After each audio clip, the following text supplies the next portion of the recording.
That's one thing I've maybe noticed about maybe American culture is that there's a lot of focus on the individual. And maybe in Norway, and you've been here longer than I have, so maybe you have disagree or agree with it, or maybe you have different insight. But I think there's more value put on, like, how can we help everybody? Like with healthcare, with college being largely paid for. Now there's a trade-off. There's taxes are probably higher, but I think Norwegian culture sees the value in having those things available for all the residents. And I don't really see much homelessness either here. So that's kind of one of the big things that I've noticed as far as culture and maybe some differences between America and Norway. That is today's guest, Don Jenkins, sweetheart of a guy. We got to do this interview in person after trading some emails. He actually emailed me several years ago, and he was talking about how he has been a social studies teacher at that time for almost 25 years. Now it's been 30 years, and he has been traveling mostly for free in the summers for almost 2 decades. And there are a lot of opportunities as a teacher to travel. And we touched on so many topics in this conversation because he was in Norway. I don't want to spoil too much of the interview, but he was here for a year and he got to travel around to different schools and work with different students from all over the country. And just from that experience, we had a wide-ranging conversation, pulling out topics like the importance of studying history when you're visiting a place and understanding that context. We talked about teaching as a meta skill. He gives some advice on that. We talked about communication and, him teaching for 30 years at this point. Definitely some things to learn about public speaking. We talked about the solo travel experience. He had to sacrifice being away from his wife and his family for a year to have this cultural experience living and teaching in Norway and getting to travel around. And I wanted him to share some advice around that experience. He's gotten to see his family. They've come to visit, but it's a pretty big commitment. And perhaps you are somebody who is in a partnership, or you're in a marriage, or you're a part of a couple, and you want to go have a certain experience, a travel experience for an extended length of time. And maybe it's your partner is not able to do that, or they just don't have an interest in it, or whatever the case is. There's a lot to weigh there, and you have your own life to live, and at the same time, you have this commitment. So anyway, I wanted to dive in to that as a topic, and a bit of a call to action here to people that may be interested in teaching. I know Don shares some words about that, and just so much more. Really enjoyed this conversation. Again, it took place in person, and that's always a joy. So I hope you get a lot of value out of this one. Let's dive in. Thanks for being here, and welcome to the Zero to Travel podcast, my friend.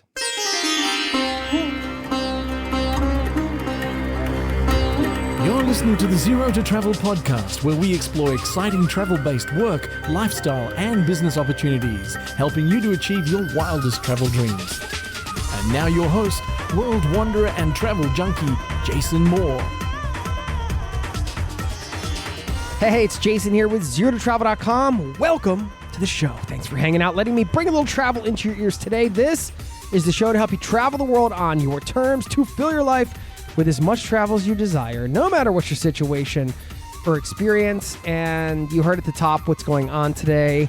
Just a quick reminder before we dive in, ZeroToTravel.com/newsletter. It's where you can get our free newsletter. It goes out once a week, and I hope you can enjoy the community off the pod over there. I'm not going to say much more. I'm just going to dive into this conversation. I'll leave you with a quote on the back end to wrap it up. But for now, please enjoy my chat with the wonderful Don Jenkins, and I'll see you on the other side, my friend. Cheers.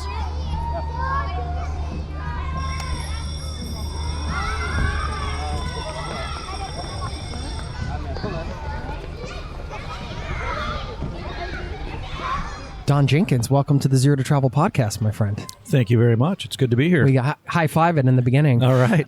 We are sitting in a sawed-off tuk-tuk. Tuk-tuk, tuk-tuk. I said tuck because we're in Norway. I know, that's a kind of a weird description, but we're in person in Oslo, which we're going to talk about the reason why you're here today. Yes, indeed. And we're in one of these street food court type things, and they have a sawed-off tuk-tuk they've turned into a booth, and so well, we got to sit here. Yeah. Right. I mean, this is the spot. I noticed your Wrigley Field shirt when we first came to meet up for coffee. Right. And I just have to say that going to a day game at Wrigley is one of the greatest American experiences of all time.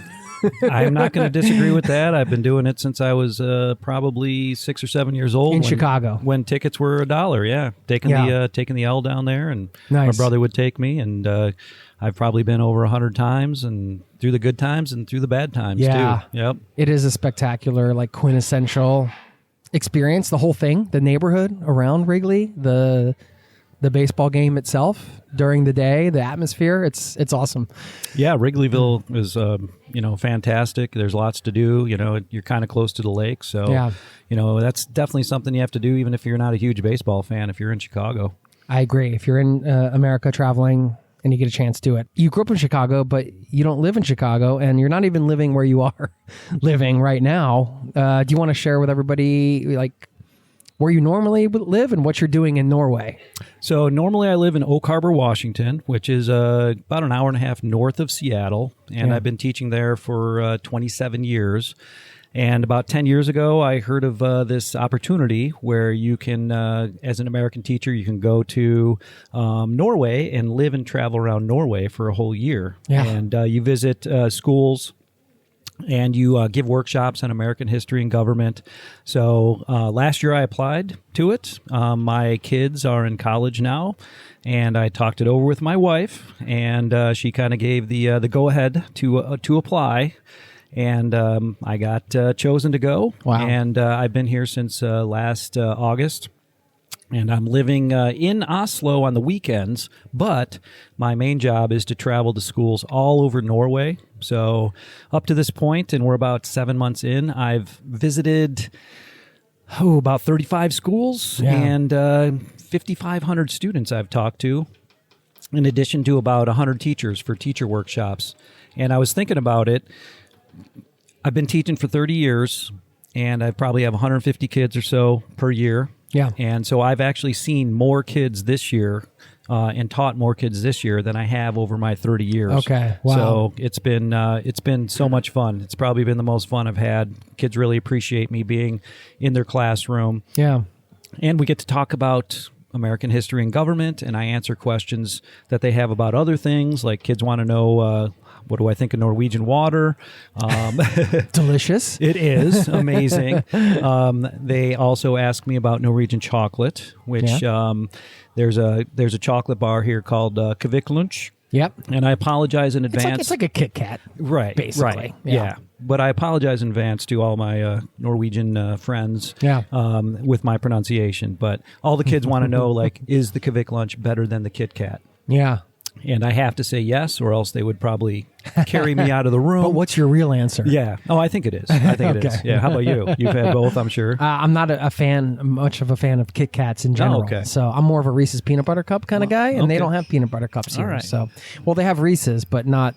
Anyway, we digress. So yeah, I get a lot of questions in the schools I go to, but not just about that stuff. Like they want to know who I voted for. They want to know what kids are like in America.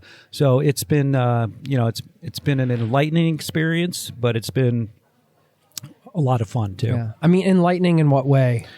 Just learning what the how the Norwegian schools are like and how the Norwegian teachers are like. So they do some things differently here that I think is maybe better. 8th through 10th grade are the grades that I go into, and the kids travel together. So they're in the same class with the same kids for 3 years, and they really get to know each other that way. And they also do trips. Like we were talking about this earlier. Kids in Norway, they tend to go outside and do things. So they'll take trips out to the woods. They'll take hiking trips. They'll take skiing trips. They'll go out for 5 days at a time sometimes and visit another part of the country. So I think there's definitely a lot to be learned from Norwegian schools. And that's kind of been the enlightening part, I think, is those are things I can take back to the United States, and I can share with my colleagues in the United States about how we can improve our schools in the United States too. By the way, you've been to 30 countries as well, right? So we're going to talk travel. We're going to get some practical stuff. We're going to talk a bit about, I think, meta learning, meta teaching. This idea, it's so great, like in theory, the idea that we can take something that's working in another culture and then bring it, back home or to another country or whatever, and kind of like cherry pick some of these right things that are working and implement them into the school system. In this case, he's like, oh, this is great. They're outside more. We see that, Finland or Norway or these places, they have great success doing this. Let's do this because it's working for them. But how do you actually do that? Well, that's a challenging part because you have to, there's processes in place in schools that are hard to break sometimes. Yeah. So I think it's important to start kind of small. So you might start in your classroom, and then once people see success, they will start to adopt it. And it also takes a while. You got to talk to the administrators. You have to talk to the people in charge. So as far as like looping is concerned, grades 8 through 10, kind of, the teacher goes with them too. So they're with them all the time. Yeah. Or getting outdoor education programs. So you have to start small, and then you have to not give up too. Because just like anything else, sometimes you have roadblocks, just like with travel, you have roadblocks, and sometimes things don't work out, but you can't give up. So if you see things that are working, you just have to keep at it, and you have to keep getting more people on board. So it's almost like the snowball effect. Like if you get it going and it's successful, I've seen this in education over 30 years. Teachers know what work. Kids know what work, and when they start seeing something that works, then they're going to jump on board quick because everybody wants what's good for kids. Yeah, I mean, I think that's a good call to action for. I mean, you could apply that same principle if somebody's listening and they're trying to generate change at work, whether it's like a cultural change to the work atmosphere or a practical thing or something. That idea of taking a small step and just trying to lead by example, I suppose, and get people on board. And absolutely, yeah. In the workplace, if somebody sees that something's working, or a boss sees something that's working, they'll be like, "Hey, you want to share that with the rest of people?" Yeah.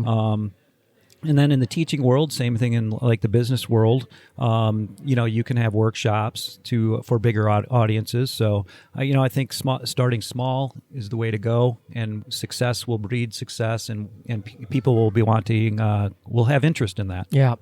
For any leader that's, whether it's, parents, and you could call them a leader with children at home, a teacher, perhaps somebody that has like employees under them, where they're having to educate in some way or perhaps disseminate information, but they're doing it to a group of people with varying perspectives, mindsets, learning abilities, all that kind of stuff.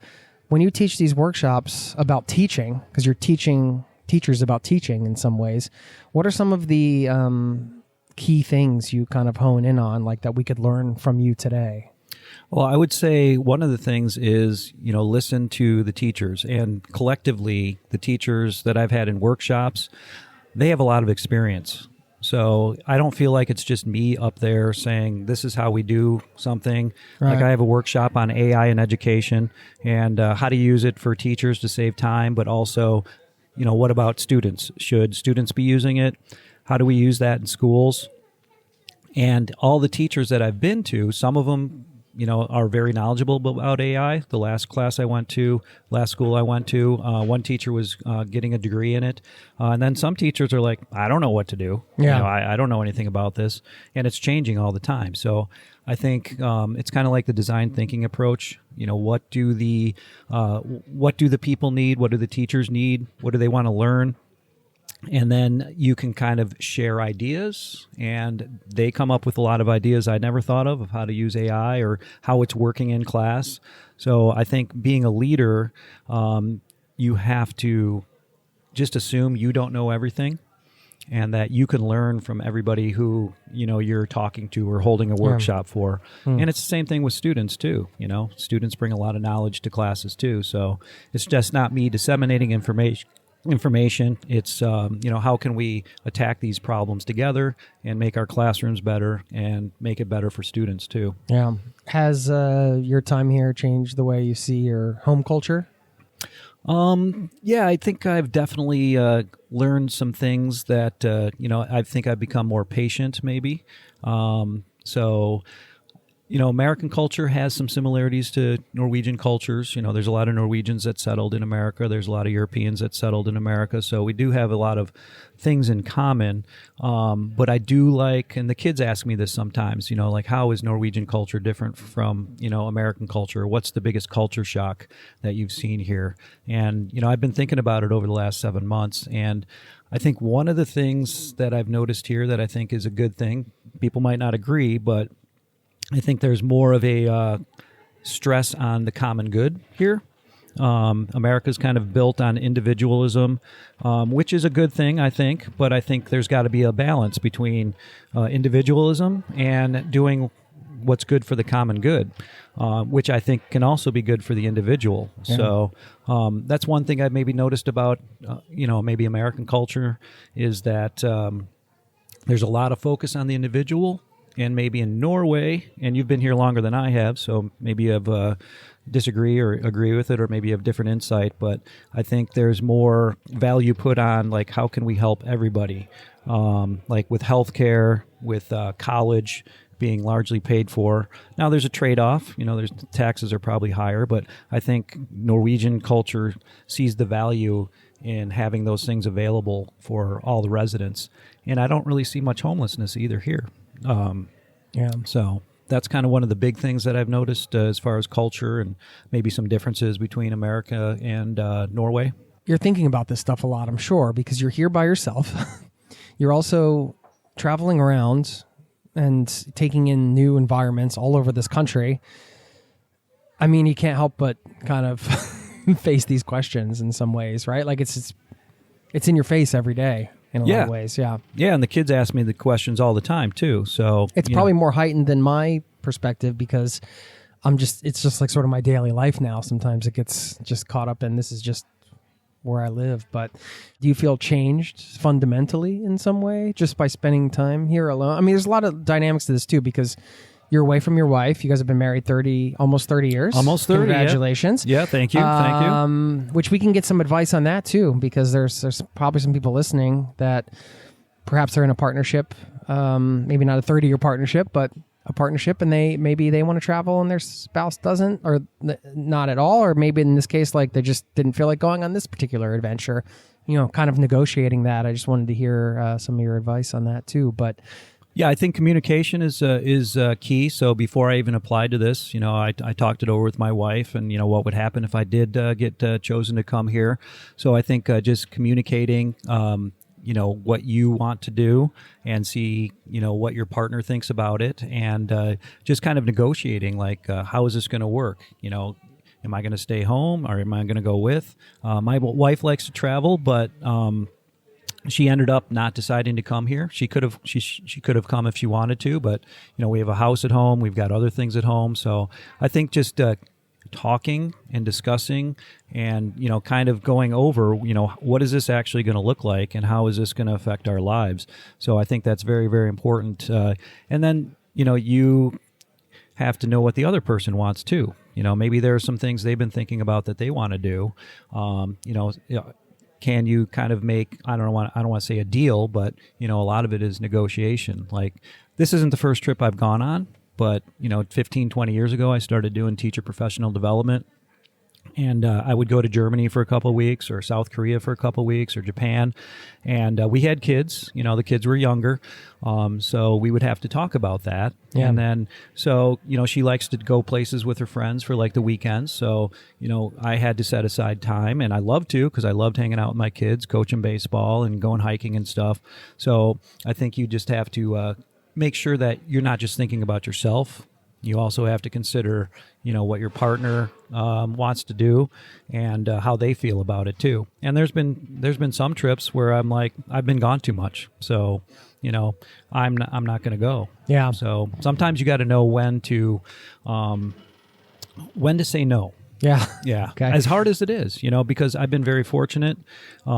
These teacher trips I've been on, besides the Norway trip, they've been funded. so I haven't paid anything Right. for these trips I've gone. Yeah. Very little in some cases. So, Because generally speaking, when you think about teachers, you don't think about balling with huge salaries, right? Like that's not, which sad but true, right? yeah. Well, I don't know, Jason. In the United States, we make a lot of money teaching. I mean, it's a very very lucrative. I'm kidding. I was like, wait a minute, has something changed? No, it's one of the tragedies, I think, of American society is that the teachers are underpaid. I really believe that.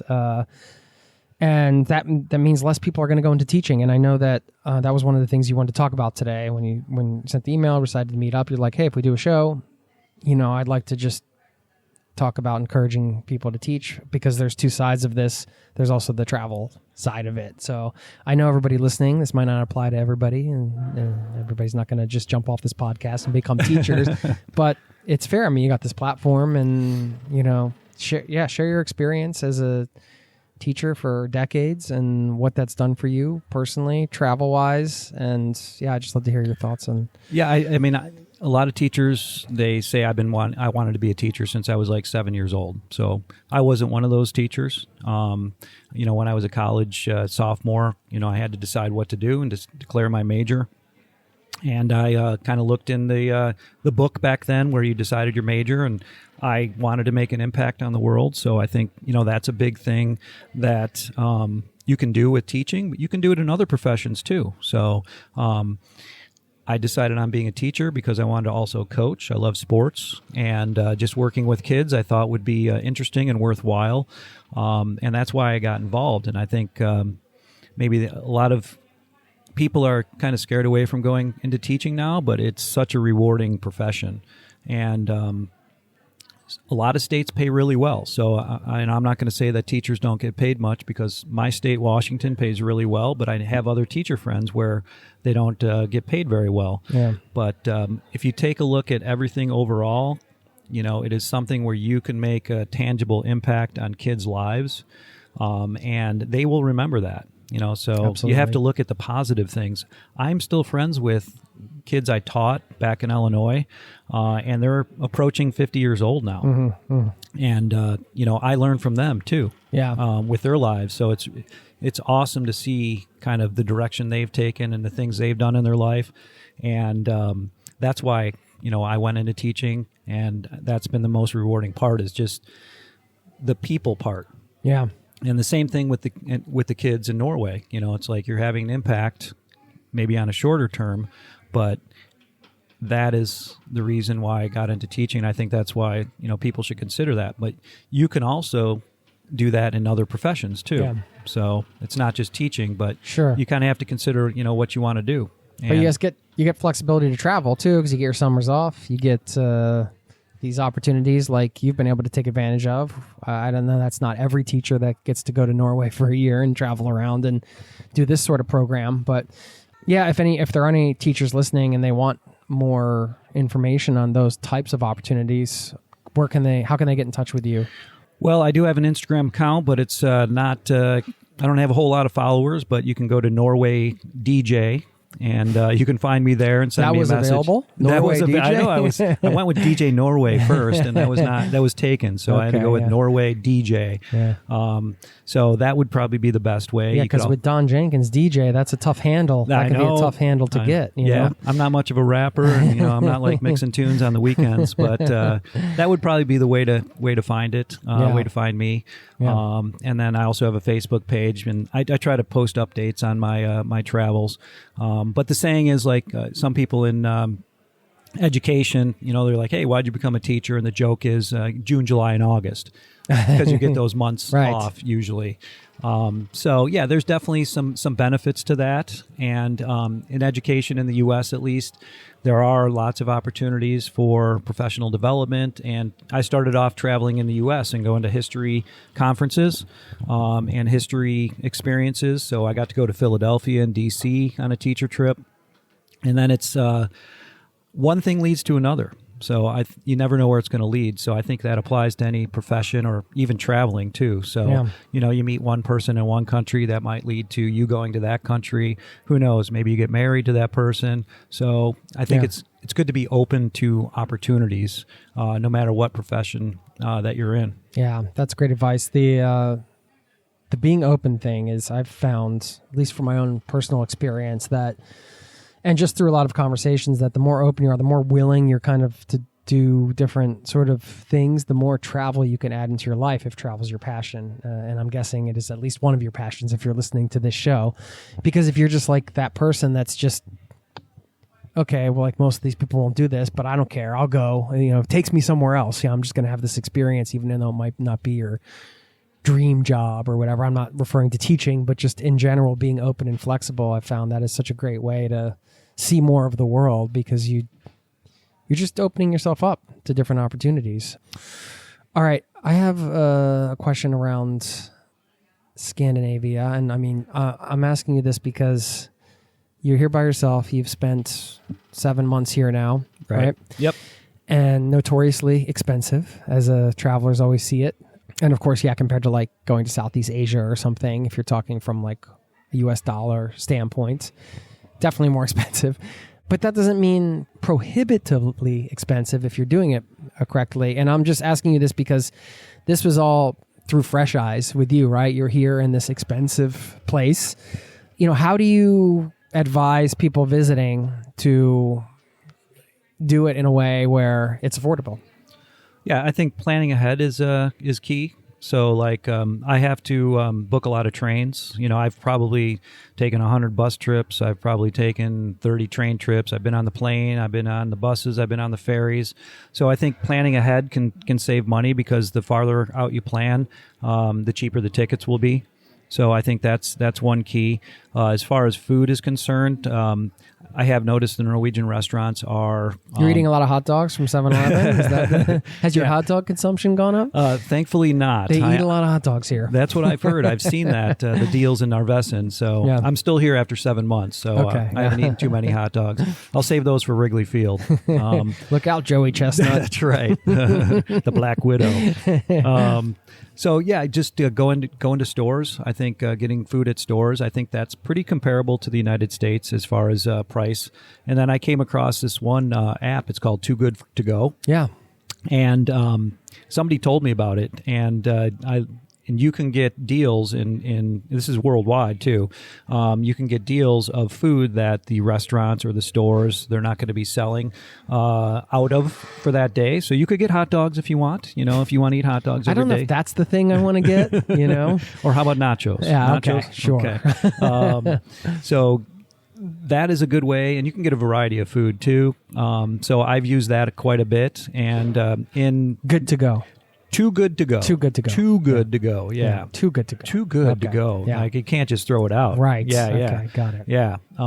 And in Norway, and I'm not sure if this is the same case in Sweden or other Scandinavian countries or around the world, but Norway hotel breakfasts are amazing. Yeah, Scandinavia in general has some killer hotel breakfasts, Yeah. I think. So, like, you have yogurt. In my experience. Yeah, I know. It's just amazing. It's like, I think the first month I was here and I traveled during the weeks, like going to the breakfast, I probably was consuming like my daily amount of calories at breakfast. Yeah. It's like, you just can't, I mean, you have a lot of choices. So you can get through the Too Good to Go app. You can go to Norwegian restaurant, not at the hotels. They have breakfast. So at the end of the breakfast, then you can get breakfast for like $4, US dollars. Right. So that would be one thing I recommend too.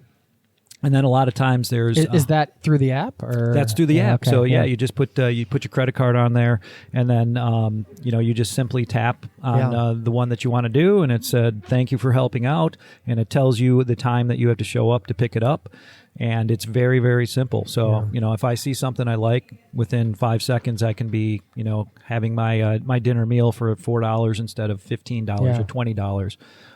So that's definitely something I would recommend to save a lot of money. And then, just utilizing like maybe lunchtime is a lot cheaper than dinner time. I think that's maybe another strategy to use. And then for dinner, maybe going to the store and getting some maybe some Brunost cheese, which is the local Norwegian cheese, which is really good. And you pronounce that very well. Oh, thank you, thank you. And I've been doing that for dinner. And that saves money too. So I think one of the big expenses is probably food for people, and that'll save you some money, and you can go out to eat at a place you want to with that savings too. Yeah, I think one of the other things you've been doing is engaging in friluftsliv, the fresh air life. That yes. Norway is known to, which is like you're doing a lot of hiking and stuff like that. And Norwegians, they get out, and when you're out in nature, doing nature activities in Norway, that's not a cost. That's an activity that you can do that doesn't cost any money. Yeah, and you meet a lot of people that way, and you're doing too. what the locals do. Right. Yeah. And like you're saying, there's a lot of locals out hiking, and sometimes I'll look at Google Maps, and you can do this anywhere around the world. If I'm going to an area, I look at Google Maps, and a lot of times they'll have little icons or places to go, and then I'm like, oh, that's cool. I never knew that. So when I was up in Vadsø, way up north. How was my pronunciation on that? I'm not sure. I've never been there. I noticed on the map that there was a place where Roald Amundsen was before he went to the pole, and his airship, docked there back in the 1920s. So I found that place, and I did a hike out there at night. Locally in Norway, I was hiking up, and I hiked to one of the places outside of Oslo, and I met a couple older guys at the one of the.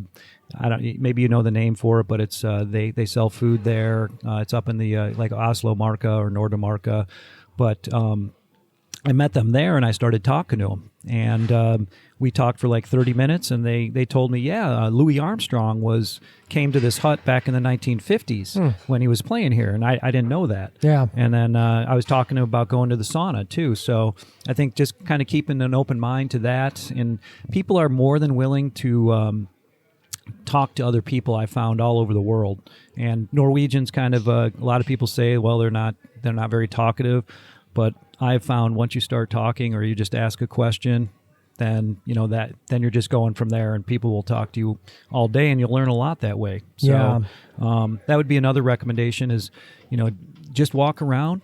That's one of the first things I like to do when I get to a different city or different area, not in Norway necessarily. I'll do that here, but like all over the world I'm talking about. So once you walk around and you talk to people at the restaurants or people at the coffee shop, or you meet people in the park, that's a great way to kind of do a lot of cool things and meet a lot of people and eat a lot of different food. And it's not that expensive either. Or you have an hour and a half long conversation with the bus driver, like you had. Oh, that's right. Yeah, that's true. So that was cool too. I was at a little school in Skjåk, and it's probably I don't know, maybe 500 people or so. And I had to go back. There was only one bus left for the day to get back to the bigger city where I was staying. Yeah. And I ended up having this app on my phone that wasn't working. And I'm like, oh, what am I going to do? How am I going to pay for this? So I got on the bus and I told the bus driver, and he's like, okay, that's all. You can just use your credit card on the machine. And then he ended up asking me where I was from, and I told him. And I told him what I was doing. He's like, oh, yeah, you probably met my daughter in school today. And I'm like, oh, yeah, I remember her. And we ended up talking for like an hour and a half on the bus ride home back to where I was going. And he told me he was going to visit America, and he wanted to take Route 66. And he had been to America several times to buy old American cars. Oh, really? And he had like 3 or 4 of them. Oh. And then he ended up picking up a couple of his friends. And he says, oh, yeah, these guys ride with me all the time. They were kind of some older guys that just ride with him on the bus route, for companionship and just to talk. Really? Okay, yeah. And that's a great way to learn the local history too. So I'm a history teacher and government teacher, and I'll often ask people that I meet, teachers, students, like, what's the history of the area? What was it like during World War II? And he told me some stories about, being here and having his family here in World War II. So I learn a lot, a lot of history just talking to people that way too. As a teacher, obviously one of your big responsibilities is clear communication, so people are getting what you're teaching them. I'm just wondering, what is your advice on that? For anybody that's doing public speaking or just trying to communicate ideas. Through your decades of teaching experience, what have you learned about communication? Well, I think this applies to any profession or anything you're doing. What I found is try to get to know the people you're communicating with. So you can do that a variety of ways. Like I like to start off with some jokes. Let's hear one. You want to hear? All right. Maybe you've heard this one before, but the kids in Norway like this for some reason. In the beginning of my workshops, I show some pictures of Washington State, and I show Mount Rainier and the Wonderland Trail, and then I show a picture of a bear because Steve and I, the guy I went with when we did the trail, we saw a bear on there, and then I asked the kids, like, so how do you get away from a bear that's chasing you? Do you have any ideas, Jason? What's your strategy? Run like hell and scare them. There's play dead. There's all those things, but that's not a punchline, so I know that's not correct. All good. You didn't take away my punchline. I appreciate that. So I say after that, and it works, but I say, well, you don't have to run faster than the bear. You just have to run faster than your friend. Oh, yeah. Yeah, you've heard that one. Yeah, but thankfully many Norwegians haven't, so I usually get some laughs, and that kind of loosens them up. But then I ask them, like, do you like to hike? Or I'll ask them, do you like to ski? So I think just getting to know people is a key way to start, and then they're more likely to listen, and they're more likely to talk to you too. So, my workshops are not just one way, me speaking for an hour and a half and talking about America and government. And I think it's good to know, a little bit about the people that you're communicating with. And I found that over the years, 30 years of teaching, students will trust you a lot more, and they will work harder for you if they think that you care about them. Mm-hmm. So, and I think that can apply in the business world. That can apply when you're traveling too. Like I like to get to know, I spend 3 or 4 days in certain towns, and all the towns I've been to, I've usually met people at the hotels. I've met people at restaurants, and I learn a lot that way too. Yeah. So I think that's what I've noticed is the key to a lot of things is, showing interest in other people, ask questions. And I think that's a key to communication. And, with the workshops I develop, once I kind of break through that and people are laughing and, I'm asking them what they're doing on the weekends, they're more likely to, want to learn about, what I have to say. Yeah. As a history teacher, how important is it to you to understand the history in order to place the present place you're visiting into context? I think that's very important, because the way a country is or the place you're visiting, the way it is today is based on what's happened last year, 5 years ago, 10 years ago. And knowing the history of an area will kind of illuminate what is happening in the country in the present. So, I think it's essential. It's key. There's always that saying, like, those that don't know their history are doomed to repeat it. So I think there's a little bit of a factor in that area. How do you do that when you're traveling somewhere new? What's your process? I ask the teachers. I talk to the teachers. I do a little research beforehand, if I can. So I think kind of doing a little bit of both, doing some research on the area and learning about the area, learning about the history. And like I was saying before, with using Google Maps or using any map, I love paper maps too. Yeah. So I'll look at paper maps beforehand, and then I will see some of the local places. And just walking around too. Yeah. I see places that aren't on the map too. So last week I was in a small little town called Vogo. I hope I'm pronouncing that right. But I just walked around and I saw that Edvard Munch, his family was from there. Yeah. And I wouldn't have known that if I didn't walk around.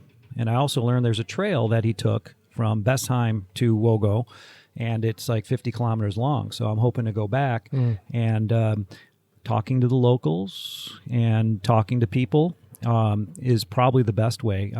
Some of the towns I've gone to, I've heard stories of what it was like in World War II, and that's another key place. I think that's probably the most important place is, getting that kind of oral history is key to understanding, what a specific area is. And sometimes you have preconceived notions, too, of what you read. Yeah. And sometimes that won't match up because there's a lot of people with different experiences and different perspectives on, a place and its history, too. Yeah, because, written history, it depends on how you're taking it in and what you're taught.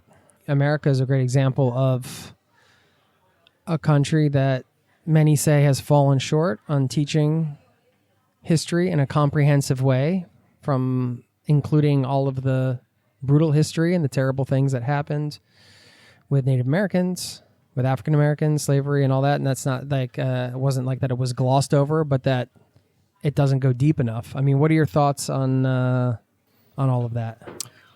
Yeah, I think that is the last 20 or 30 years I've noticed that more stress has been put on science and math, which is important, but I think that's also come at the expense of teaching history.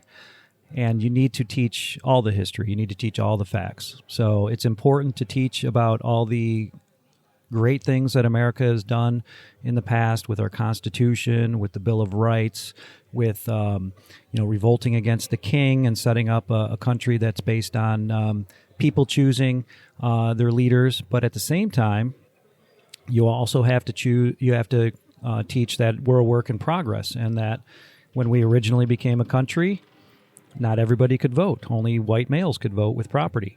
And we're constantly working to improve it.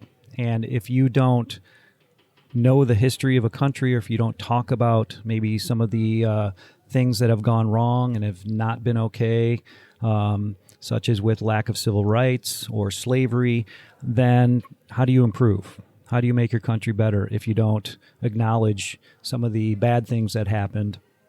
And how do you develop ideas to make it better? Yeah. A more perfect union. Have you run into any situations where people were trying not to talk about those things, or trying to get those things to be less talked about, where you've had to, in the teaching community, or because that stuff's happening now? Yeah. They're banning books, they're changing history in some way, or not sharing all of it, or giving one side of it that isn't giving the full picture. Exactly. So when you're not getting the full picture, you're not getting the whole history. So I've been fortunate. But systemically, you know what I mean? That's happening. Oh, yeah, absolutely. Yeah. Where I live in Washington State, we're pretty good about not suppressing information about maybe bad things in the past. But I have teacher friends where they're like, if I teach this, I might lose my job. Wow. Yeah, and it could be... It's insane. Yeah, it is, 100%. Because... Literally? They would get fired? Yeah, and in some states they don't have the protections. There's no teacher unions, so if they teach particular things that the state tells them that they can't teach, then they're going to get fired. I've had teachers tell me that in different states. So what's an example of that? So for example, like if they're teaching like about certain things about just focusing maybe on just on slavery. Or what slavery was like. In some cases, they're not supposed to teach like specific things to make kids feel bad, from what I understand, about the past. And for me, that is, you're not learning the whole history, and you're not learning what people went through. And I agree, you have to teach the good things. There's a lot of great things about United States history, but you have to teach about the bad things too. And you're going to feel, you should feel bad about the bad things that happened in U.S. history with the Trail of Tears, with slavery. And it should make you feel, negative thoughts, because those were horrible, horrible things. And if we don't teach about those things, kids won't know about them, and then they won't realize our whole history. So, that's why it's important. Unfortunately, you're going to feel bad, and you should feel bad about some of the things, but there's also good things you can realize about American history. It's, there's good and bad with every country's history. And outside of history, that seems to be a general trend, is like, let's be careful we don't make people feel bad. And it's like, well, that's not life. Right. Yeah. You know, you can't. We don't live in bubbles. No. Yeah. Well, we do kind of now in these algorithm bubbles, but you have to get out of the bubbles. Yeah. And we're kind of in the tuk-tuk bubble here, too. Yeah, it's we like are. We're kind of surrounded by everything. This is... But yeah, I don't think that's healthy at all, you know, but as teachers, we have to, talk about why these things happen and talk about how they've improved and how we can even improve them even more. So yeah, just making it look like everything is happy and good in a country is not a positive way to teach history. It's a good place to start, but you also have to talk about some of the negative things that happened, and that's how you make a country better. Yeah, that's how you improve it. And that's how you improve you improve yourself too. Because we're not perfect and we make mistakes. But how can we make ourselves a better person than we were yesterday? We have to look at the mistakes we made. Which historical figure would you like to sit down and have dinner with the most? Oh, you're going to throw that one out there. I don't know. How am I supposed to choose from the thousands and thousands of historical figures? I don't know. Just throw one out there. Well, we won't hold you to it. Okay. I love baseball, and I'm a baseball guy, and I think sports mirrors what's going on in the culture. So I think I would probably want to sit down with Jackie Robinson. And not just pick his brain about baseball, but pick his brain about what he went through playing baseball in the 50s and, breaking the color barrier.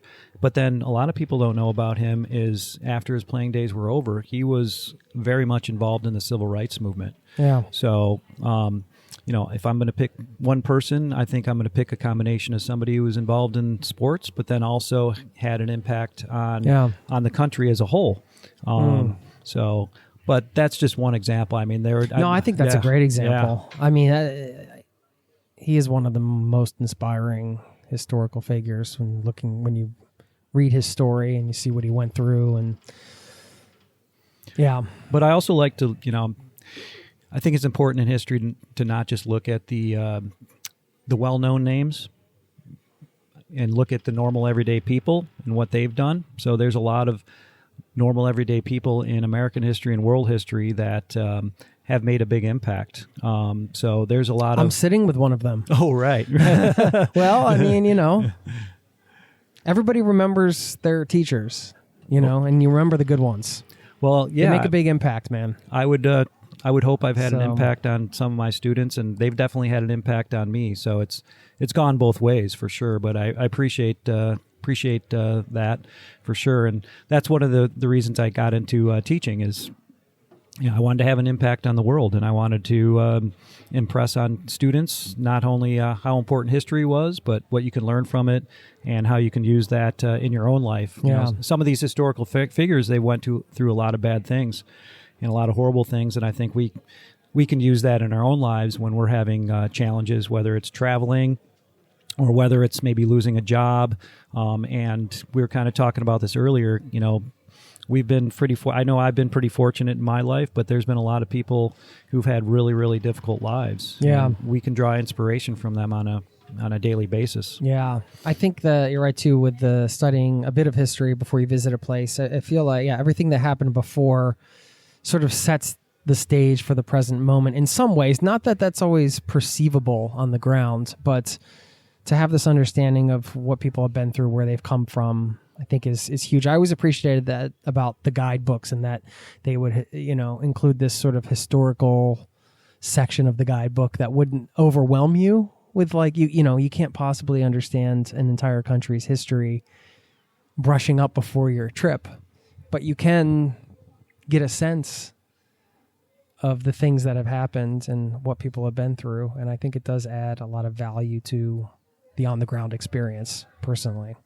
Yeah, it just gives you some context. Yeah, absolutely. But then I would add in after that, like when you get to the place, then it's important to kind of expand your knowledge by talking to people who actually live there.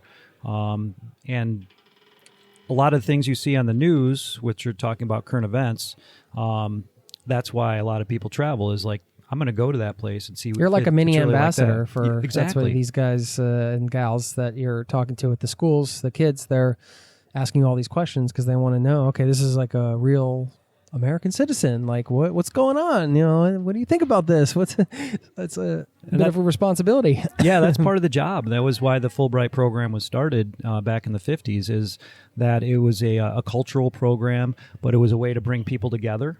And the idea is, if you know more about other people around the world, and this is a worldwide program that thousands and thousands and thousands of people are in every year, then it's going to reduce conflict. So it's kind of that soft diplomacy that I think is very important. So you're exactly right. We're supposed to be like mini ambassadors for the United States, and I hope I've done a decent job of being an ambassador and kind of explaining to students what it's really like in the U.S., because Norwegian kids are really, really interested in Norway. In the United States, and many of them want to go to the United States as exchange students. Yeah. So I try to kind of encourage them to do that, because like I'm doing this year, spending a whole year here, I am learning way more than I could just on a 2-week trip where I'm just traveling around and going from hotel to hotel. So that's the way you really get to know people and a culture, is by spending time there with people who live in the community. One of the things we talked about beforehand, I know you wanted to mention, is the sort of the common fears associated with whether it's a trip or something like this where you're committing to a year abroad. I'm just curious of your thoughts on how you were feeling going into this. I know you're getting separated from your wife and things like that, so it's a unique situation to you. But just in general, speaking to those fears and any advice that you might have. Yeah, I think we all have these fears, and sometimes our mind runs away with itself. You kind of overthink things sometimes. No. Oh, yes. And it's not just occasionally, just not on big trips either. It's like on smaller trips, maybe even in the United States if you're traveling there. So, yeah, I definitely had fears before I got here. Would the kids like me? Would it be dangerous for me to be traveling all over Norway? How many hot dogs am I going to have to eat? Yeah, or will I want to eat? Will I be addicted to hot dogs? Will I go in the fjord in the wintertime, and will I freeze to death?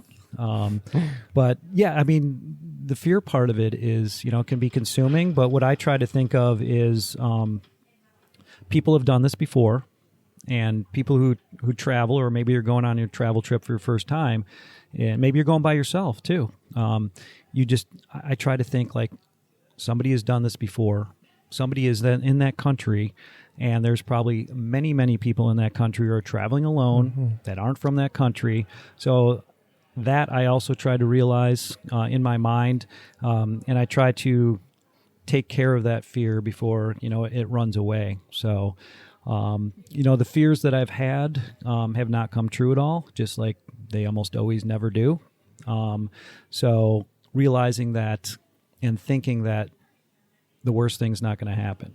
Okay, it's very unlikely that it's going to happen. So you have to kind of push that aside as soon as that little fear starts coming through your brain on a cloud. So that's kind of how I've dealt with it. And then, being away from family has been the hardest thing for sure. Being away from my wife and my 2 kids who are in college now. That's hard to deal with, but I try to talk to them a lot. Yeah. I try to send them emails. I've probably communicated more. Sent any postcards yet? I did. Nice. I did. I'm glad that I did, because you would have thrown me under the tuk-tuk if I didn't. That's one of the first things that I did, is I sent postcards to my kids. Who doesn't wife. love to get a postcard? Oh, I know. It's even such now. a joy. Yeah, I should send you one. Please do. No, that's great. I think. Yeah, I know it's to clamp the fears down, and it sounds silly because some of these fears, they seem so, after we're on the ground, sometimes they seem outlandish in a way, but they're real, and I think even experienced travelers get these, feelings of anxiety about an upcoming trip and things like that. But that idea of remembering people have been there and people are there right now doing it definitely helps to sort of temper that. I think research too, like we were talking about researching the history. Yeah. Researching what, if you get sick, where are you going to go? What's the word for that in the country you're visiting? What's the word for the doctor? What's the word for the pharmacy? So I think doing a little research on that can, a allay some of the fears also. So I think that's important too. Like the sort of the emergent, like the, if you have, emergency backup plans, or like if something's going to happen, let me at least know where I can get X, Y, or Z drug or whatever. Yeah. And there's Facebook groups too. I mean, there's social media. I've noticed. I'm a member of a few groups. Like somebody said, I'm really sick right now. Where can I go to a doctor? Where should I go? So, having that knowledge in your travel bag too, realizing people all over the world are going to help you. Yeah. By far, most people, if you are sick or if you get injured, which is a lot of, that's probably the number one fear of a lot of people is there's people that will help you there. And even if they don't know you. And again, there's the online aspect, which we're very fortunate to have, where you can get some help online from other people who might be in the area too. Yeah. So that helps with the fear part too. You're a big hiker. Give us your 3 of your most favorite hikes in the world that you've done. Ooh, that's a great one. I love that question. So a couple years ago, I went down to Patagonia and I did the O circuit. Yeah. And that was pretty stunning when came up to the pass and I looked down and I saw the glaciers on the other side that go from Argentina into Chile. So that had to be probably, definitely in the top 3 for sure. And the great thing about that is you kind of hike with the same people every day. So I made a lot of friends that way. We're still in contact. And I met up with one guy and did a hike, and I'm hoping to meet up with a couple of the other guys. So, not only was the scenery beautiful, but just meeting different people from around the world on that hike was amazing. And then the Wonderland Trail in my own backyard. Always something I've wanted to do. Yeah. It's about 90 miles, is that right? It's about 90 to 100 miles. Yeah. Yeah. And that was an amazing, we got super lucky. Around, does it circumnavigate Mount Rainier? The whole thing. Yeah, The whole dang thing. So, what a beautiful park. Yeah, we got lucky too with the weather. So we had really good weather for most of the part, And my friend Steve and I, he had just started backpacking like 6 months before that. So, I think that's another good message too, is like, even if you've never traveled before, even if you've never hiked before, just do it. He was in his 40s when he started doing it. So, and that's where my bear joke comes from too. Yeah. And Steve plays a prominent role in that. Shout out to Steve. Yeah. So shout out to Steve. So you can't go wrong with the Wonderland Trail either. So, that was probably, in the top 3 also. Let's see, number 3, in Norway, I did the, maybe you can help with the pronunciation. What was the one with the flat rock out on the lake with the Tom Cruise? Stolen? Yes. Yeah. That was a stunning day hike also. And it wasn't very crowded. Oh, so you got lucky. I know. Yeah. That's, for those listening, the new Mission Impossible Dead Reckoning when Tom Cruise jumps off with the motorcycle and base jumps. That's from that place. Yeah, and there's tons of pictures. But I think I'll put that one to the side as far as like favorite in Norway so far. But I think the one that's in your backyard, whatever that is. So for me, when bringing it home, you're bringing it home. That's right, full circle. So I love hiking at Fort Eby. Fort Eby, there's a trail that goes along the bluff. And you can see the Olympic Mountains, and it's pretty stunning. So whatever hikes in your backyard, I think there's plenty of places you can find in your backyard that which are accessible all the time because you're there most of the time. So I would say for number 3, I can't go wrong with Eby's Landing. Okay, is there another country that you would like to do a year in, like you just did here? Well, after this year, it's home is definitely, sounding pretty good for a while. Sure. But let's say, you're recovered, you're, hypothetically. Yeah. New Zealand. If your wife's listening to this, I don't want her to worry that you're off and around. She's like, why did that Jason guy ask that question? It's encouraging to be gone even more. Well, if I could bring my cat with me too, she would probably be more likely to want me to go. But I would say New Zealand. Yeah. I mean, that's been high on my list, and Bhutan also. That's been high on my list too. So if I had to settle on one, it'd probably be New Zealand, because I think what I've seen, the scenery is stunning. You know, you have mountain biking, you got hiking, the people are friendly. You got the North and the South Island, so I think New Zealand would probably be my number one pick. Nice. How about you? I mean, I have to put it up there for sure. Yeah. It could be really interesting to live in a place like Japan for a year, for example, someplace that's not Western Europe, not the United States, or somewhere in Asia. I don't know. I'm pretty open. It's tough. It's tough. I'm isn't not it? flexible, Yeah. but I'm open. It's tough. At least right now. But no, thanks, man. I appreciate your time. Appreciate you meeting up and sharing your time and your knowledge here. And also, thanks for the coffee you bought me earlier. No problem. I figure everybody needs a coffee in the morning, right? Especially with a couple little kids. Yes. Yep. And you still got some time here, so I'm sure we'll find a place to meet up again. But do you want to leave us with perhaps a historical quote to send us off? Oh, a historical quote. One of your favorites? One of my favorites. Boy, I don't know. That's a tough one. You know, I don't have a whole lot of quotes that I can rely on for that. So I don't know. Anything I else you want to leave us with? Yeah, I mean, I think just challenge your fears. I think is maybe a good one. Is recognize them. But the only thing we have to fear is fear itself? That's there you go. How did they? You led me right into that. Yeah, thank you for remembering that. I think that's a great one to end on, and I think that applies to travel and our daily lives too. So, yes, perfect. All right. Thank you for setting that up. All right, we'll high five it out. All right. Thank you so All much. Right. Thank you, Jason. Appreciate care. it. All right.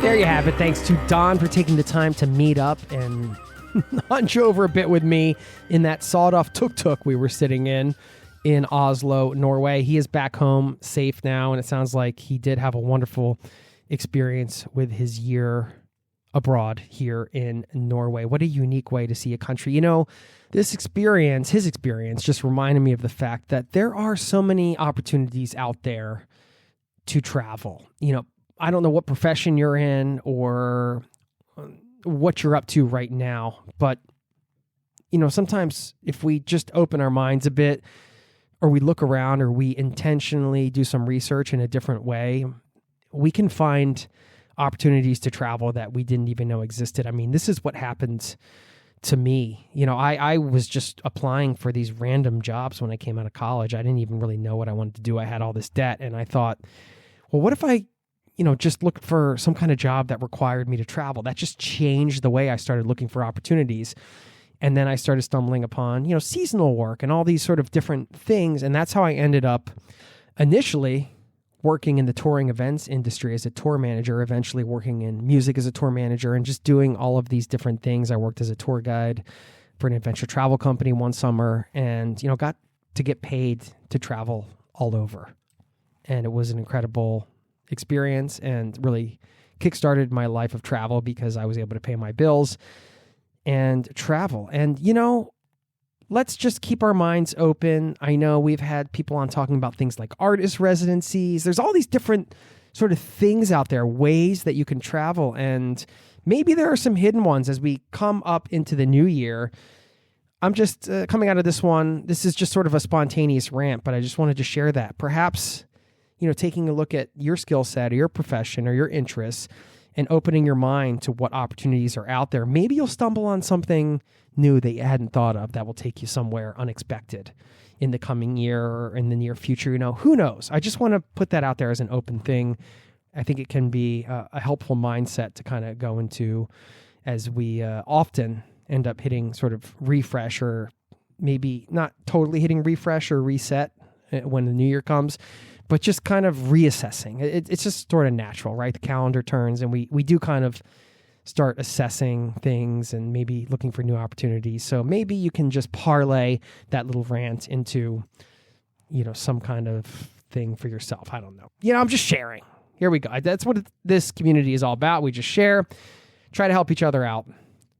Rising tide lifts all boats type of thing. Okay, let me leave you with a quote from Henry Adams on the lasting impact of teachers. He said, "A teacher affects eternity. He can never tell where his influence stops." Love that. Thanks for listening, and I'll see you next time. Peace and love to you and yours. Cheers.